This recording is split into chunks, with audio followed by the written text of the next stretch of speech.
Kita seringkali membayangkan ancaman bagi pikiran kita sebagai sesuatu yang besar dan dramatis. Sebuah penyakit, sebuah kecelakaan, atau mungkin berlalunya waktu yang tak terhindarkan. Kita membangun pertahanan terhadap monster-monster yang terlihat ini. Namun, kita seringkali lupa bahwa arsitek terbesar dari kerusakan justru bukanlah sebuah badai dahsyat, melainkan erosi yang terjadi perlahan-lahan, tetes demi tetes, hari demi hari. Ini bukanlah cerita tentang monster. Ini adalah cerita tentang hal-hal kecil, tentang kebiasaan-kebiasaan sepele yang kita lakukan setiap hari, dengan dalih hanya sebentar. Tidak apa-apa. Atau semua orang juga melakukannya. Kebiasaan yang terasa begitu normal, begitu tidak berbahaya, sehingga kita tidak pernah menyangka bahwa di baliknya ada sebuah proses perusakan senyap yang sedang menargetkan aset kita yang paling berharga, otak kita. Dalam beberapa menit ke depan, kita akan menyingkap 10 kebiasaan sepele ini. Bukan untuk menakut-nakuti, tapi untuk menyadarkan. Karena seringkali, musuh yang paling berbahaya bukanlah musuh yang kita hadapi, melainkan musuh yang tinggal bersama kita, yang kita anggap sebagai teman. Kebiasaan sepele pertama dimulai dari benda yang mungkin sedang ada di genggaman Anda saat ini. Layar kecil yang bercahaya. Kita menyebutnya hanya mengecek notifikasi, namun ia berubah menjadi guliran tanpa akhir selama 1 jam. Ini adalah scrolling berlebihan. Di permukaan, ini terlihat tidak berbahaya, namun di bawahnya, sebuah transaksi kimia sedang terjadi. Setiap like, video baru, atau informasi singkat menyuntikkan dosis kecil dopamin, hormon kesenangan, ke dalam otak kita. Otak menjadi terbiasa dengan hadiah instan yang mudah didapat ini, dan perlahan-lahan ia mulai kehilangan minat pada kepuasan yang membutuhkan usaha lebih. Membaca buku, belajar hal baru, atau sekadar merenung dalam diam. Korteks prefrontal kita, sang direktur eksekutif di otak yang mengatur fokus dan pengambilan keputusan, menjadi lelah dan kewalahan. Inilah mengapa kita semakin sulit berkonsentrasi. Tirai kegelapan dari kebiasaan pertama ini seringkali berlanjut.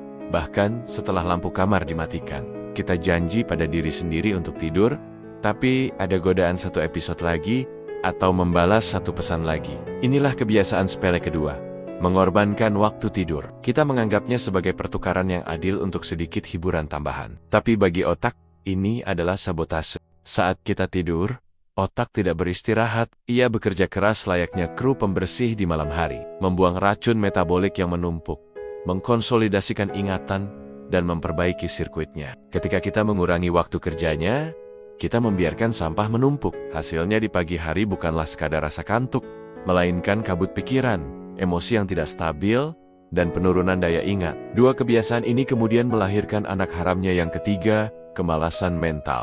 Karena otak sudah terlalu sering diberi stimulasi pasif dari layar, dan terlalu lelah karena kurang istirahat, ia menjadi enggan untuk melakukan pekerjaan berat. Kita mulai menghindari percakapan yang dalam, teka-teki yang menantang, atau mempelajari keterampilan baru. Otak, seperti otot, akan mengendur jika tidak pernah dilatih. Kita berpikir sedang bersantai, padahal kita sedang membiarkan mesin kognitif kita berkarat secara perlahan. Dari dunia digital, mari kita beralih ke dunia fisik. Kebiasaan sepele keempat adalah keputusan yang kita ambil saat lift tiba bersamaan dengan tangga di sebelahnya. Kita memilih lift.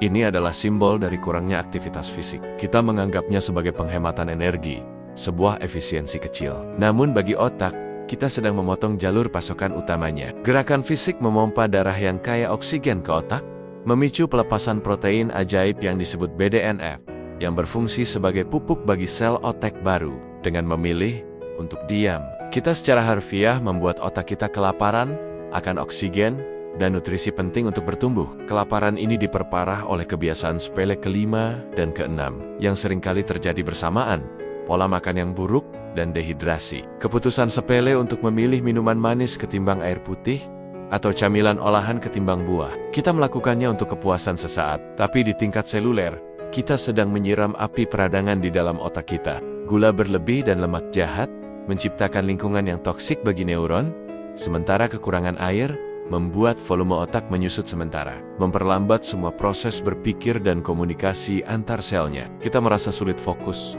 dan menyalahkannya pada pekerjaan, padahal mungkin kita hanya berjarak 1 gelas air dari kejernihan berpikir. Sekarang, mari kita masuk ke ranah yang tidak terlihat, namun dampaknya paling terasa, dunia batin kita. Kebiasaan sepele ketujuh adalah membatalkan janji bertemu teman dengan alasan sedang tidak mood. Ini adalah isolasi sosial. Di zaman di mana koneksi digital terasa cukup, kita meremehkan kekuatan interaksi manusia yang nyata. Bagi otak, percakapan tatap muka, membaca bahasa tubuh, dan merasakan empati adalah olahraga yang kompleks dan sangat penting. Saat kita mengisolasi diri, kita membiarkan sirkuit sosial di otak kita menjadi tidak aktif. Hormon ikatan seperti oksitosin menurun, sementara risiko depresi dan penurunan kognitif di masa tua justru meningkat. Di dalam kesendirian itu, seringkali muncul kebiasaan sepele ke-8, stres yang berkelanjutan. Ini bukanlah stres karena peristiwa besar, melainkan stres karena hal-hal kecil yang kita putar berulang-ulang di kepala. Khawatir tentang email yang belum dibalas, atau komentar pedas dari orang lain. Setiap pikiran khawatir ini melepaskan kortisol, hormon stres. Dalam dosis kecil ia bermanfaat. Tapi ketika dilepaskan terus-menerus, kortisol menjadi racun yang secara perlahan merusak sel-sel di hipokampus, pusat memori, dan pembelajaran kita. Dan seringkali, stres ini bermuara pada kebiasaan sepele ke-9, mendendam, keputusan kecil untuk tidak melepaskan sebuah kesalahan, baik yang dilakukan orang lain, maupun diri kita sendiri. Kita berpikir sedang menghukum mereka dengan kebisuan kita, padahal kita sedang merantai diri kita sendiri pada tiang stres. Setiap kali kita memutar ulang kenangan pahit itu, kita menyiram otak kita dengan koktail hormon stres yang sama lagi dan lagi. Memaafkan, ternyata bukanlah hadiah untuk orang lain. Ia adalah tindakan pembebasan untuk kesehatan otak kita sendiri. Terakhir, kebiasaan sepele ke-10 yang paling tidak terlihat dari semuanya.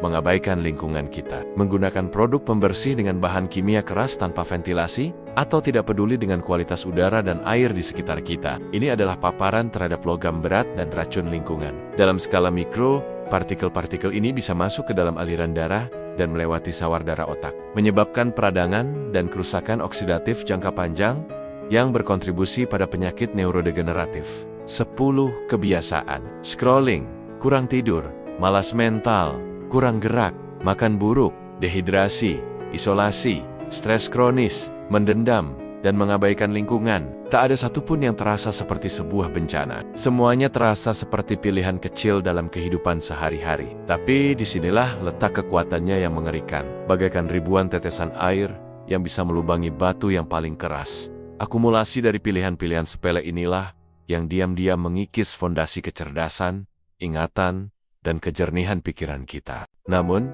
cerita ini tidak berakhir di sini. Kabar baiknya adalah, otak kita memiliki kekuatan super yang disebut neuroplasticity. Kemampuan luar biasa untuk memperbaiki dirinya sendiri, membentuk koneksi baru, dan menulis ulang petanya. Kerusakan yang terjadi akibat kebiasaan-kebiasaan ini, dalam banyak kasus, bukanlah kerusakan permanen. Perubahan tidak harus dimulai dengan sebuah revolusi. Ia bisa dimulai dengan sebuah pilihan sepele yang berlawanan arah. Bukan berhenti total dari media sosial, tapi mungkin meletakkan ponsel 15 menit lebih awal malam ini. Bukan lari maraton, tapi mungkin memilih tangga daripada lift besok pagi. Bukan mengubah seluruh pola makan, tapi mungkin mengganti satu minuman manis dengan segelas air putih. Pilihlah satu dari 10 kebiasaan tadi. Hanya satu, dan buatlah satu perubahan terkecil untuk melawannya. Karena sama seperti kerusakan yang dibangun dari ribuan pilihan kecil, penyembuhan pun demikian. Ia dibangun dari akumulasi tindakan-tindakan kecil yang penuh kesadaran perlahan-lahan, merebut kembali kesehatan dan kekuatan pikiran kita. Otak Anda tidak meminta kesempurnaan, ia hanya meminta sebuah permulaan.